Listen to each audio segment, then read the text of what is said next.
Bonjour à tous, alors aujourd'hui c'est journée vidéo, je suis hyper inspirée, j'ai fait des lives, j'ai fait une vidéo sur la conférence.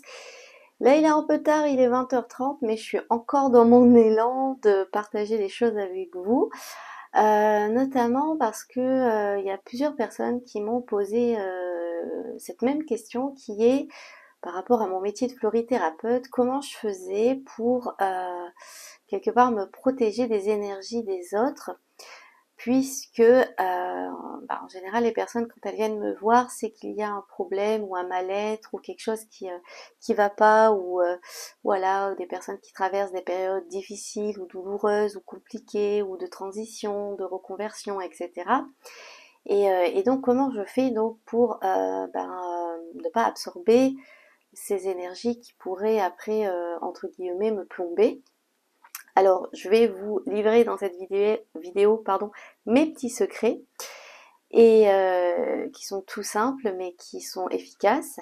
Et puis aussi, je voudrais quand même préciser que moi, je me sens chanceuse parce que j'exerce officiellement depuis 2019 et j'ai une communauté qui est extrêmement bienveillante. Donc c'est vrai que depuis 2019, je n'ai eu que des personnes bienveillantes, c'est-à-dire je n'ai eu aucun problème avec aucune des personnes que j'ai accompagnées en florithérapie. Toujours une bonne ambiance, une bonne humeur, même si voilà les problématiques et les situations étaient compliquées, euh, ça a toujours été fluide et harmonieux. Et donc c'est vrai que je pense que ça aide du coup de pas avoir face à soi des personnes désagréables ou mécontentes.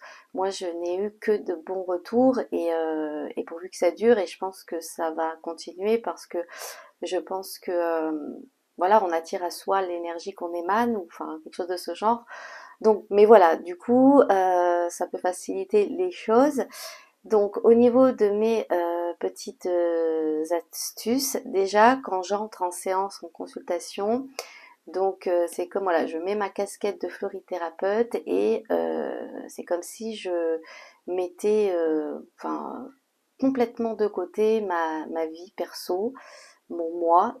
Voilà, je suis vraiment dans mon rôle de florithérapeute, c'est-à-dire d'être dans une écoute attentive, d'être dans la compassion et ensuite de me connecter donc aux élixirs floraux, aux fleurs, pour vraiment décoder les messages, les émotions que les personnes m'expriment pour leur proposer des élixirs vraiment adaptés à leur cas.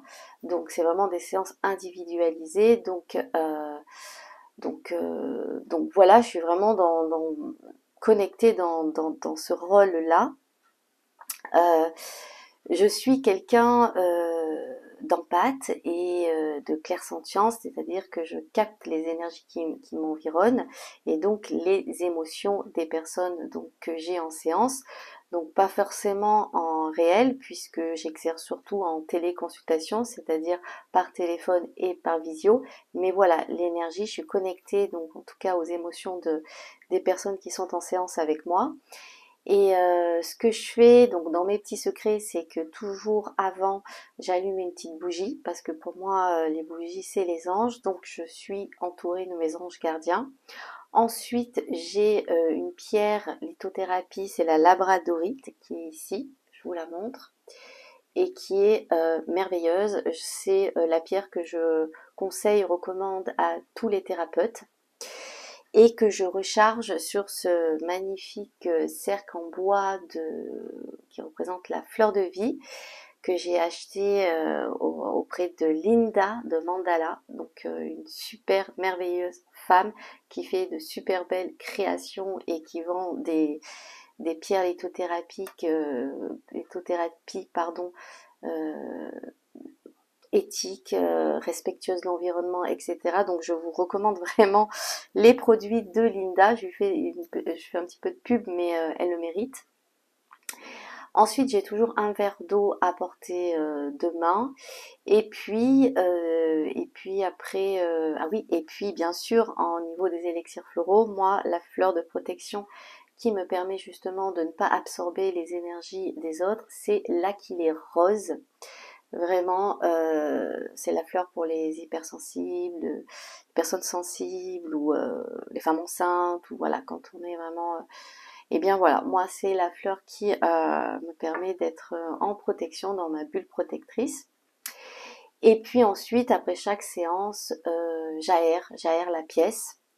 Donc j'ouvre les fenêtres, je mets aussi, mais sous forme de spray, l'élixir de menthe Poulio. Donc j'avais fait une vidéo si ça vous intéresse de la regarder. Et je m'aère, voilà, quelques instants, le temps nécessaire.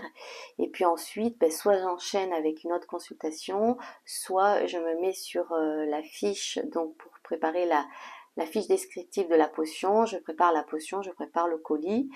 Et voilà. Et en fait, je me sens pas, enfin mon énergie ne reste, on va dire, comment on peut dire, inébranlable, si je puis dire, même si bien sûr après je suis fatiguée parce que ben j'ai beaucoup donné, mais je reçois beaucoup. Voilà, c'est ça aussi que je voulais dire, c'est que toutes les personnes que j'accompagne en florithérapie, en 2021 j'en ai accompagné 118, elles m'ont toutes enrichie, voilà, de par leur parcours. Même si c'est des difficultés qu'elles rencontrent, des expériences difficiles, douloureuses, etc., les échanges, etc., tout m'inspire, tout m'enrichit, et moi j'aime être dans le partage, dans la communication, dans l'entraide, bien sûr, dans la bienveillance, dans la compassion, etc. Et toutes ces personnes me font grandir. Et donc c'est pour ça qu'en fait je suis pas du tout absorbée par des énergies plombantes, mais au contraire, elles m'amènent voilà, à grandir dans ma réflexion, à m'inspirer, et puis je suis très soucieuse de leur mieux-être, donc même si je ne prends pas, et ça c'est voilà un petit regret, suffisamment le temps de recontacter toutes les personnes que j'accompagne mais elles reviennent vers moi, elles savent que je suis là quand elles en ont besoin, envie. Parfois il y a quelques mois qui se passent et puis elles reviennent, je les laisse revenir vers moi. Moi, je suis pas quelqu'un qui fait du forcing ou autre.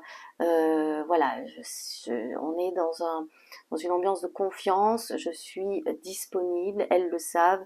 Donc voilà, je réponds à leurs demandes quand elles me sollicitent. Voilà. Mais j'ai toujours en tête, enfin, chaque personne que j'ai accompagnée, voilà, une centaine, toutes m'ont touchée, toutes m'intéressent, je suis soucieuse de leur bien-être, et c'est vraiment un métier passionnant, passion. Donc c'est peut-être ça aussi qui fait que j'ai pas de problème avec voilà les énergies des autres. Voilà, j'ai fait cette vidéo parce qu'on m'a posé plusieurs fois cette question. Et après, il y a d'autres méthodes, hein, bien sûr, la méthode de relaxation, du yoga. J'aime beaucoup aussi me balader en forêt pour me ressourcer, pour me recharger, pour me décharger et puis me recharger, me régénérer. La créativité aussi, pour moi, est source de lâcher prise, de revenir dans l'instant présent. Et puis je suis moi-même accompagnée, suivie par des thérapeutes. Donc tout ça, ça forme un bel équilibre et puis c'est harmonieux. Et voilà. Donc voilà ce que je voulais vous dire dans cette vidéo de ce soir à propos de cette fameuse question de comment je fais pour me protéger des énergies des autres. Voilà. Eh bien écoutez, je vous remercie pour votre écoute et puis je vous dis à tout bientôt.